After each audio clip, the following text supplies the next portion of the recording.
first question, how did you court mommy during your younger age?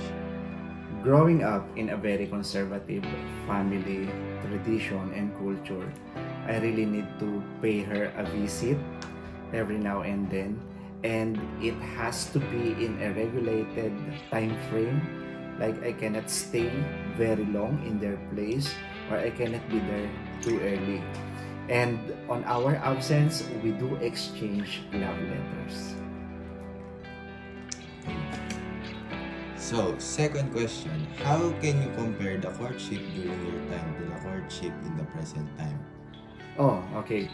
It's very different because as I mentioned, it's very traditional and we grew up in a very conservative family background or conservative family background. We really need to pay respect to elders. Whenever we do visit, we have to greet the parents first, and we cannot talk loud. We really have to behave, and our gestures really are controlled. Our actions are really very modest, and we cannot just leave the place like that. We have to also ask permission. And back then, you cannot go out on a date. You have to settle everything, and you have to fix the schedule. Everything needs to go through parents' permission.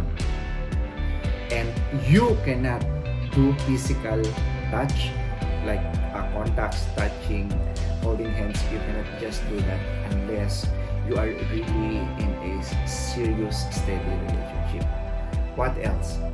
Back then, we offer a lot of love letters. We offer a lot of flowers, chocolates, or gifts of any kind, just so the girl will be pleased, and just so the parents would really see it in you that you are serious with your intention with your daughter.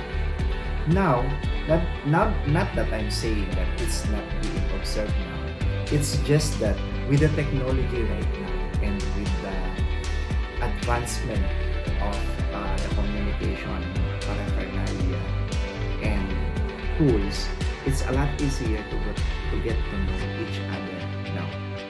Like when two individuals show intent or interest to one another, they can easily communicate, and before parents know it, sometimes they are already in a relationship. But I think it is more about the values. To bridge that difference, to bridge that gap, it is about setting up the standard or the values to the entire family.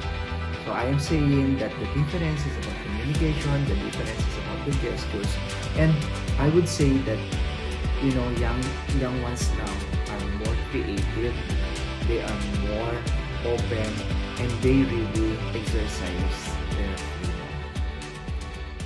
Thank you. Okay, so for the third and last question, what is the importance of courtship?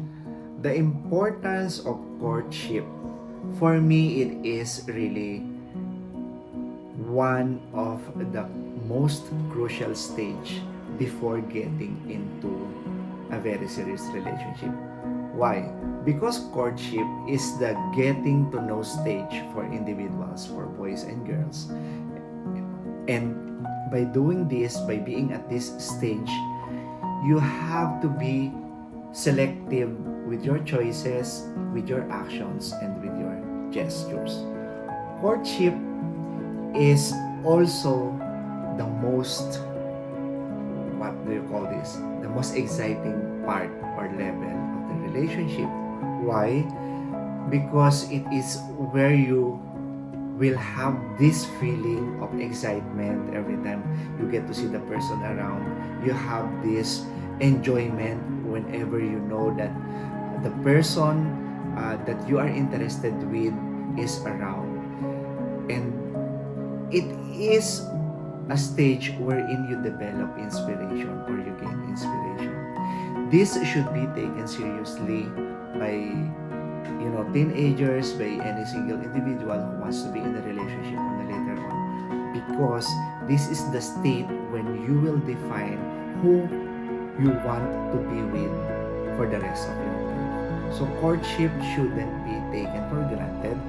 courtship should be taken seriously, and most importantly, courtship should be a state wherein one should be, or the guy should be prepared. So that's how important courtship is.